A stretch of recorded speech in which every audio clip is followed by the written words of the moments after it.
Wardrobe for the Bass True Anglers podcast is brought to you by Basco Fishing. High-performance fishing apparel that can be customized to fit your needs. Do you need to showcase your brand? Does your business need apparel? Do you need a tournament jersey? Visit their website at www.bascofishing.com. Is the dream still alive?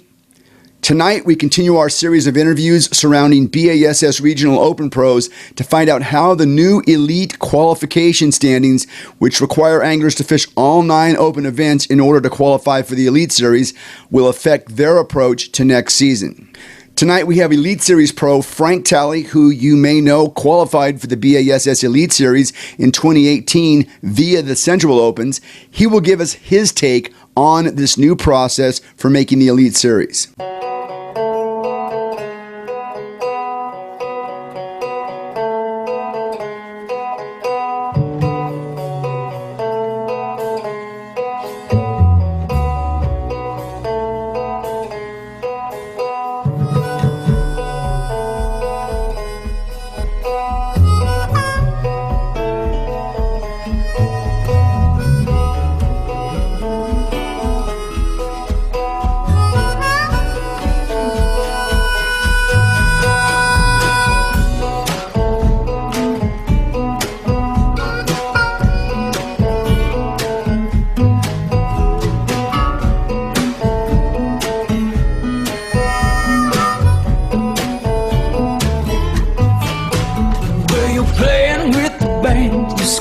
Chasing man, you show us how to perform.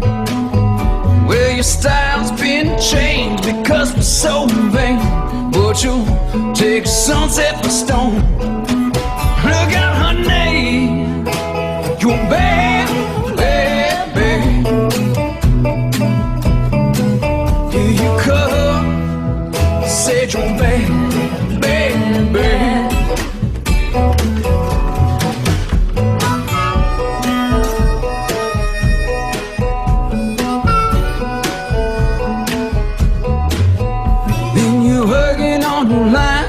Sing for a time, you're the hottest ticket in town.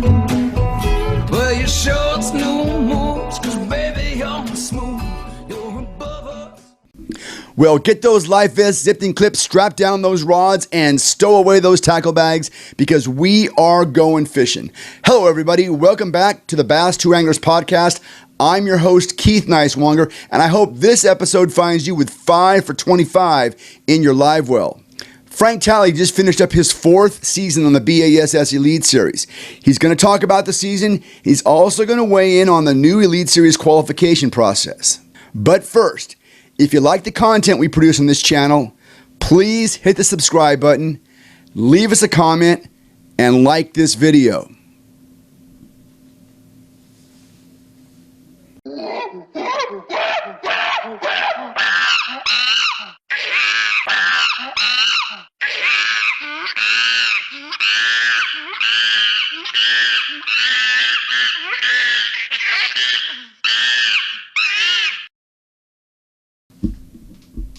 Thank you. We are building our viewership and your follow means a lot to us. We'd also like to hear from you, so please drop us a comment. Let us know what you want to hear on this channel. Let us know what you think of what we're doing. We are, as many of you know, the Western representatives for Ducket Fishing, pro-driven rods, reels, and baits. Ducket Fishing is building a Western presence, and if you haven't seen it yet, you soon will.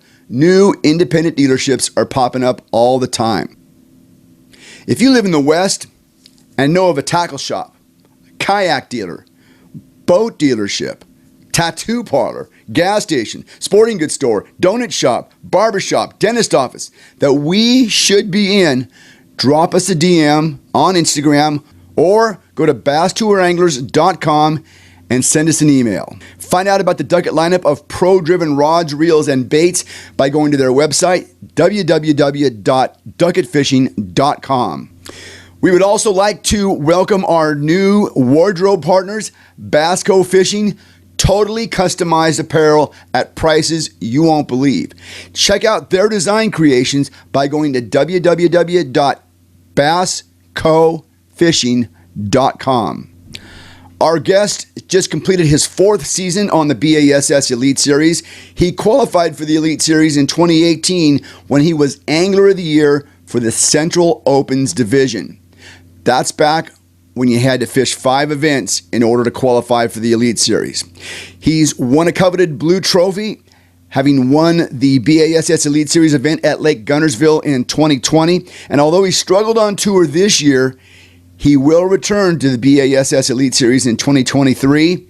Frank Talley, welcome back to the Bass Wranglers podcast. Thanks for being with us.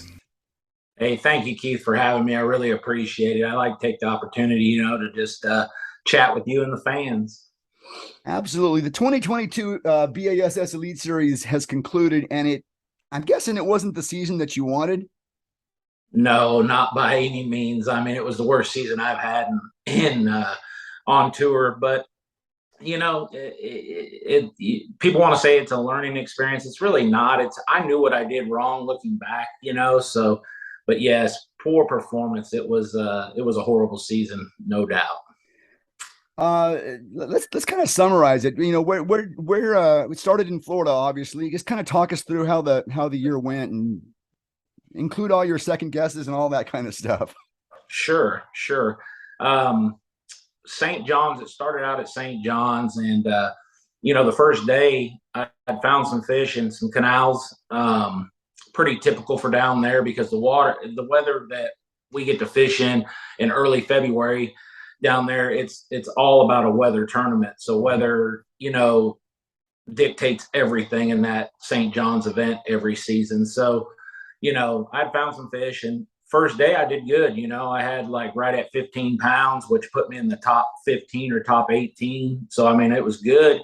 Next day I go back and it's just, they weren't there. I mean, I think what happened is they pushed back. We had a little bit of cold front that night, and they pushed back in the canal, and I just was trying to still catch them up shallow in the canals, and it just didn't work out. Looking back, it's kind of been my whole season in a nutshell. It's just literally one step behind the fish. Like, instead of being out in front of them, I was always one step behind them, and just never could get out ahead of them. And so it just ultimately every tournament, it seems like I was just one step behind, and that's ultimately what happened. I just never caught up with them. And the best fish to be on are the current fish, and I just never was on those. Frank, a lot of pros, if you're not from up north, a lot of guys from the south and other parts of the country struggle when the Bass Tour makes its northern swing. But you had your best finish of the year this year at Oahe. Was that just because there were some largemouth to be caught there? Were you on the largemouth or were you on the smallmouth? No, I was all on the smallmouth. What I decided in that tournament is I decided I was going to try to go farther than most people were ever going to go. In other words, Guntersville's known as having, between the bridge and Goose Pond, it's called the Miracle Mile. Well, I called it the Miracle Mile down south at Oahe. And what that was it started at the bridge, which was roughly 40 miles south of Takeoff. And I started from there and worked even farther south. So every day my run was like 70 to 75 miles one way. And then I just decided I was going to try to outrun everybody and fish the freshest fish I could find, because I knew those fish in that 40-mile section between Takeoff and the bridge, down in Gettysburg, was going to end up being throttled. So I decided I was going to base my whole practice south of the bridge and, fuel up as much as I could. I was burning like 57, 58 gallons of fuel a day round trip. And I just ended up outrunning everybody. There was a couple of guys down there that I'd seen, but I think out of the field, there might've been 3 guys down there total. And I didn't get as many bites down there every day. I think I averaged like 6, 7 bites a day, but they were all those, 4-pound fish, 3 3/4 pound fish. And so I just knew I was on the right caliber of fish, just wasn't getting a whole lot of bites. And day 2, I lost 1 fish. I only had 5 keeper bites on day 2. And I mean, I had a 15th place finish with 14 fish. So It tells you that I was on the right caliber. Just, there wasn't many bites to be had down there. Well, what's your comfort level with smallmouth? I just think that, And I like the diversity of the schedule. It's just that it is such a different way to fish, because of the way they perform. They almost do the exact opposite of what largemouth do. But what is your comfort level with smallmouth? Actually, I like to fish smallmouth, but I mean, typically I like to fish them shallow. Like, Yeah. for instance, at the St. Lawrence this year, I did the deep thing the first day, and that's another deal. I caught 18 pounds, and I'm thinking, oh, not bad. It's not going to have me great, but it'll be it's top 35 or top 40 after the first day.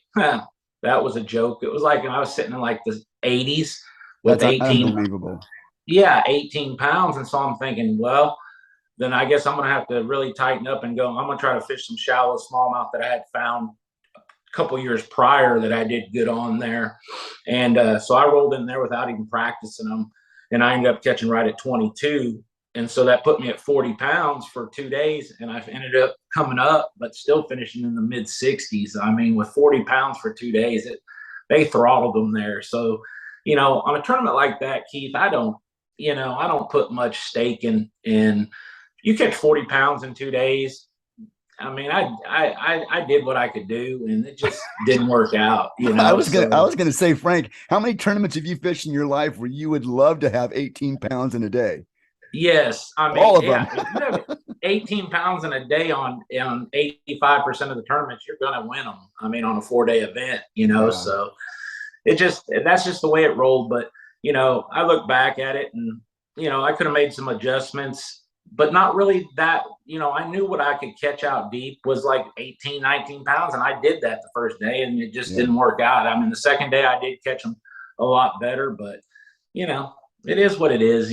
40 pounds, you walk away with your, getting smacked around a little bit, but, you can't call it a bad tournament catching 40 pounds. Right. And I really think that's kind of a misnomer. People look at the standings and they go, oh, so-and-so has finished so low. But God, when you caught 40 pounds in 2 days, that's not a bad by any definition of fishing. It's not bad.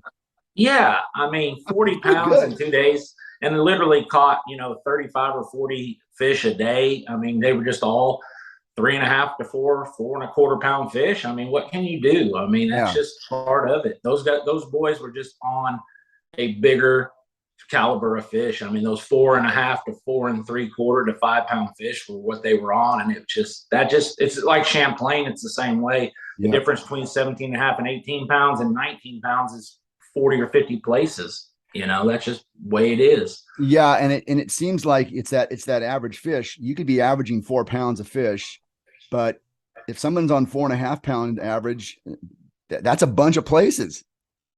A lot of places, exactly. And these guys, they don't. I've said it before. They don't slip up. They catch them every time we hit the water, and the difference of a half pound to a pound a day in total weight is like you're looking like, well, man, you finished in the 60s. Well, yeah, but the difference between 60s and the 20s is only 1.5 pounds or 2 pounds. I mean, so you're not that far off, but in the big scheme of things, you are. So yeah, and it's amazing how that lengthens your drive home, right? I mean, yes, no doubt, no dang doubt. So confirming you have requalified to fish in 2023. Last year at this time, we were hearing about a lot of elite anglers being cut from the tour because of their finish. And it's been really quiet this year. Did we lose many anglers this year from the BASS Elite Series? I think when it's all said and done, Keith, I think there's going to be about 4. There'll be a couple of guys. One guy's retired already. That's been known, Chad Morgan-Thaler. But with everything being said and done, I believe we're going to lose like 3 to 4 anglers for the year. So they ended up going to a 100-boat field for the next 3 years. So they voted on that. So thank goodness. I mean, that's what that Elite Series should be. Thank goodness. Yeah, that's one thing, like, talking to some guys, some legends in the sport, and you use legends and you talk about Rick Clunn and stuff. And it's guys like that says, when marshals or fans ask, how many are you fishing in the Elite Series? And he has to say 91 or 92. He said, that's odd, you know. Let's just go with an even 100 and be done with it. And And so put a little more money in the prize pool. It's still the angler's money that's getting paid back, right? that's correct. Yeah. We're fishing for our own money, you know, and that's, you know, a hundred guys, and we'll have an exemption or two in there, meaning a legends exemption, maybe with like a Rick Clunn and a David Fritz if he decides to come back. And, you know, so that'll put the field at like 102, but it'll be guaranteed 100 boat field, you know, so that's where it needs to be. We fished, you know, in the 4 years that I've fished on it, we've had anywhere from 75 the first year, then we had 100, then we had 88 or 90, and then 92. So it's just been, let's just go with 100 and be done with it, you know. Exactly. I'm so happy to hear that. You know, it's the first I've heard that they decided on that number. I've long felt that they should sit on that number. 90 doesn't seem like it doesn't seem to make sense. But good. I'm really glad to hear that. You know what I wanted to ask you, you know, there's a lot of talk about the live electronics and Panoptics and all that kind of stuff. And, you know, obviously there are some guys that are winning tournaments, looking down at their feet the whole day. And I'm wondering where do you fall in that, Frank? I mean, I think you kind of have to embrace it if you're going to continue this game, but how does that whole thing work for you? I'll be honest with you, Keith, the saying that I live by is, you know, there's a reason why dinosaurs are extinct. It's because they didn't conform with the times. And, right. You know, I'm an old school guy, and you know, it's been documented of that, you know. I mean, I'm back with flashers and old Lowrance, you know, paper graphs and stuff like that when you triangulate and, you know, no GPS. But the bottom line is, if you want to compete with these guys nowadays, you got to conform to it. And I do use it up north quite a bit for smallmouth. I mean, if you're not using it for the smallmouth fishing up north, you're really behind in the times, and you're going to get left, you know, behind. But how I use it really because I'm a shallow water guy for the most part. How I use it for shallow water fishing for largemouth is I use it more for, you know, when I'm fishing grass, whether I'm fishing grass or rock or whatever, I'm looking up ahead of me, you know, seeing what kind of grass clumps I have that I can, you know, fire at, or, you know, how grass voids are setting up ahead of me on a flat. That's how I use it. I don't necessarily use it for targeting the fish up shallow. I use it more for like what kind of structure, what kind of covers out there ahead of me, and stuff that I can cast at, maybe pick a fish or two off that other guys are not seeing, you know. So that's how it kind of helps me out. But up north, there's no doubt I use it about 95% of the time, unless I'm fishing shallow smallmouth, like I said, you know, then I won't use it that much. But if I'm going to sit there and drop shot or Ned rig a smallmouth up north on the Great Lakes, or, you know, Champlain, then yeah, you better have it, or you're just going to get throttled. That's Frank Talley with a drop shot in his hand. I would like to see that sometime. That's all I had at Oahe, and okay. And the first day at the St. Lawrence, that's all I fished. You know, I mean, I have to knock the dust off them spinning rods a little bit when we go up north, but you know what? I'm comfortable with them. It's just not the way I prefer to fish. But the bottom line is, people ask me all the time, "What's your favorite technique to catch them?" Whatever they're biting, because it doesn't matter to me. You know, absolutely. And you know, those live optics have played a big role in the last two Lake Fork events. Patrick Walters won there. I think that was the fall of 2020. Why didn't he win? Yes. Lake Fork in the fall with live electronics, and then Lee Livesey has won there with that. So it's not just a northern thing; it's an everywhere thing.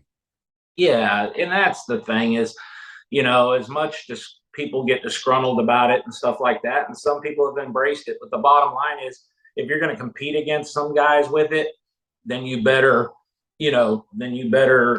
adapt with it and learn how to use it, because if not, they're just going to get you. And it's just no different. You know, I mean, there's so many different analogies you can use, but it's just like in the pros, in pro baseball, if they did let them use aluminum bats, why would you hit with a wood bat? Right. You know, absolutely.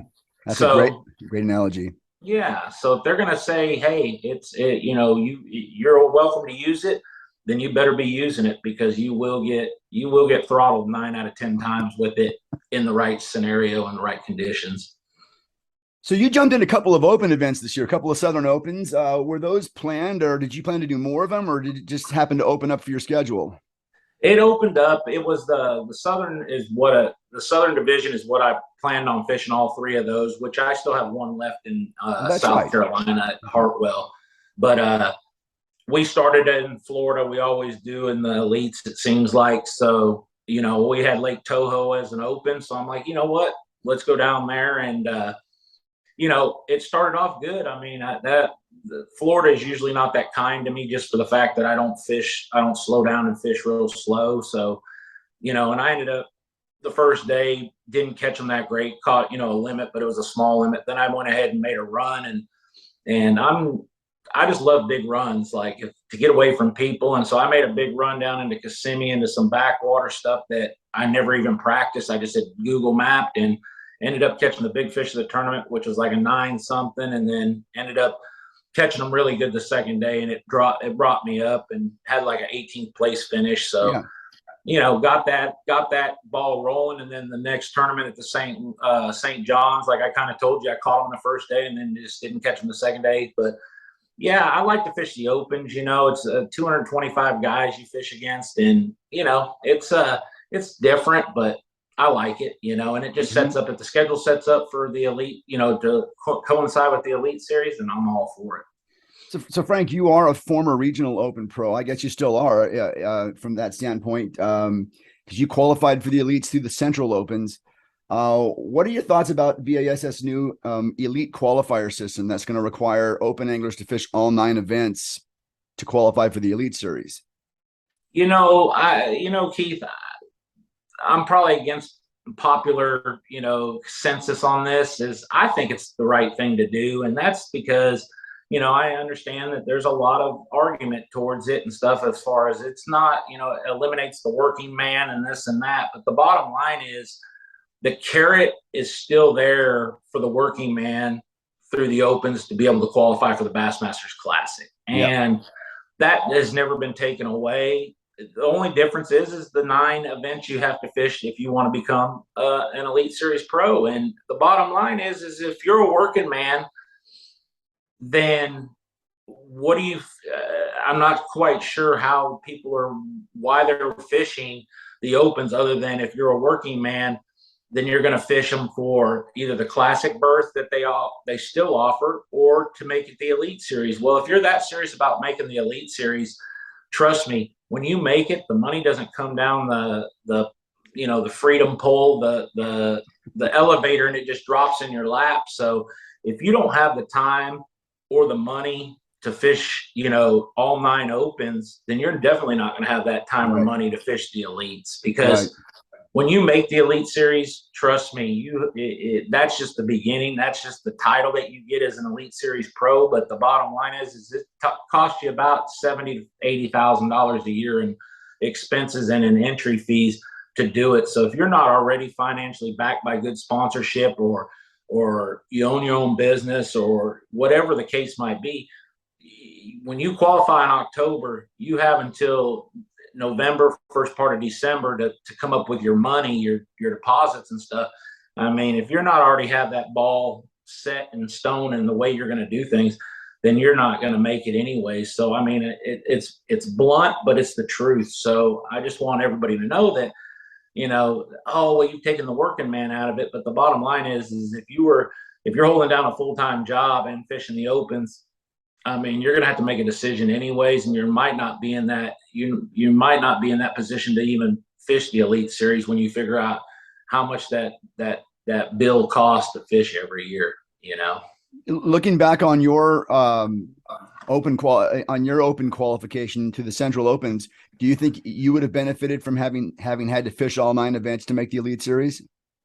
Yeah, and actually, the year that I fished was the only year they've ever fished 5. Like in the Central Division, that year we fished 5 events, and so that kind of it kind of showed you it was 4 shy of what an Elite Series year is. But we fished anywhere from excuse me, from the Red River Arkansas River down to Ross Barnett to Alabama to Logan Martin, and then up to Missouri to Table Rock. So I mean, we were spread out that year, and it kind of gave a good idea. But there again, I didn't go into the opens that year to qualify for the Elite Series, meaning that wasn't my goal. My goal was to see where I stacked up against other regional pros, and I want to see where I want to try to make the classic. And I ended up doing both, and so it put me in a deal too that, you know, I had to make a decision. I mean, end of October was the Table Rock event, and then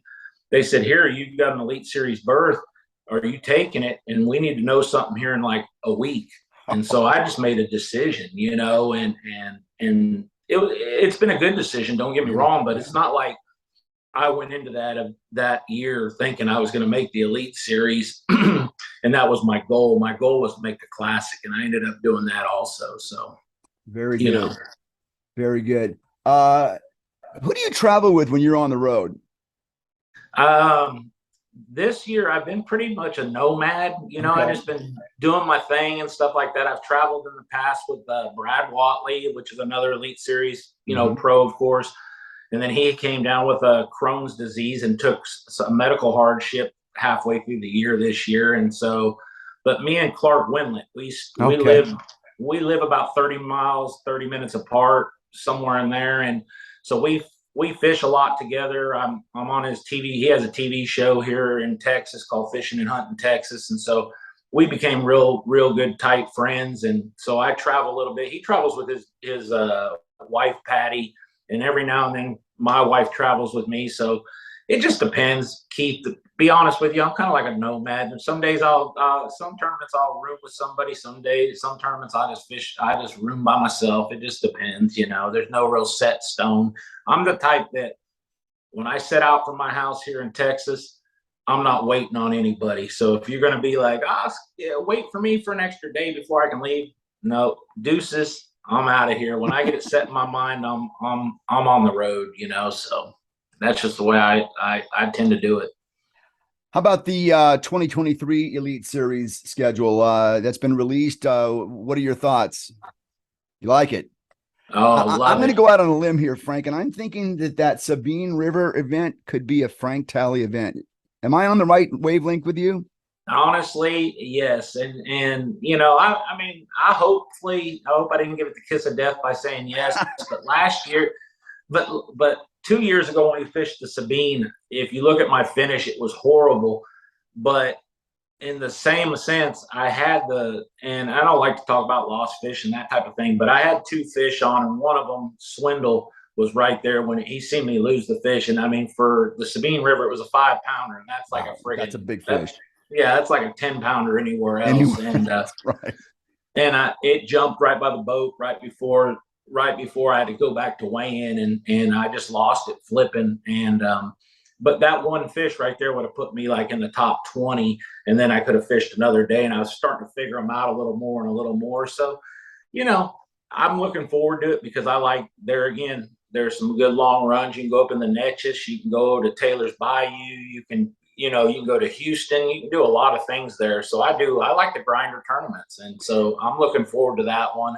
And I'm looking forward to Okeechobee and Seminole too, because I have never been to either one of those. And I just know that they're good tournament venues because you can, there's a lot of water there and you can spread out a little bit. But if you do find some fish at Okeechobee, a lot of times you'll be around a lot of the others, contestants. But right. I'm just looking forward to some new stuff. Lake Murray, I'm not a blueback herring guy, but you know what? It's somewhere different. It's somewhere new, and I'm all about that. You're gonna have to get the undershots out in the little swim baits. God, Frank's gonna be fishing with a spinning reel again. Yes, I will. And then, then we got 3 tournaments up north. And last time we were at St. Clair, I caught them. I mean, they thought it couldn't be done, but I think I made like a top 18 or top 20 there, and that was all on dang square bill on smallmouth, up at St. Clair. So you just fish your strengths, and sometimes it works, sometimes it doesn't. But you know what? At least if you go down swinging, it was the way you wanted to do it, So and there's a Tennessee River event on that schedule, and then you've got a Pickwick event. Those are lakes that seem similar to Gunnersville. Well, Not no, the that time of the year though. yeah, but the no, they took the TVA stuff out. That was this year. Next year is going to be Lay Lake on the Coosa River, and there'll be no. So the only tournament we're fishing like in the Mid South, Alabama, Tennessee, other than the Classic in Knoxville, was going to be the Lay Lake event. And Lay Lake is something that I'm interested in fishing. I love Logan Martin. I like those Coosa River impoundments, but I think Lay Lake will be a cool lake to go fish. Very exciting. Now we know your title sponsor is Boat World, correct? Yeah, Texas Boat World, which is owned by SDG Marine, which is a Japanese-based company. Yes, sir. And when you're not fishing, you're there a lot. Are you an employee there, or are you just do stuff to support them? What is your relationship with them? I'm an employee slash jack of all trades, so to speak. Ambassador, yeah, ambassador. I do a lot of stuff in greeter, house with. Excuse me. greeter. Yes, greeter.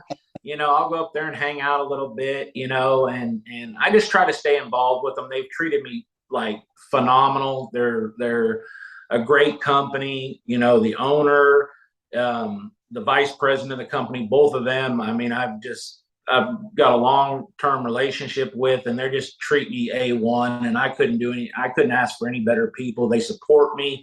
I mean, heck, we get our own, they send their own, service crew out on the road with us just for me and Kenta Kimura and a couple other guys that they sponsor. And that's just, I mean, who does that? Nobody does that. Like, That's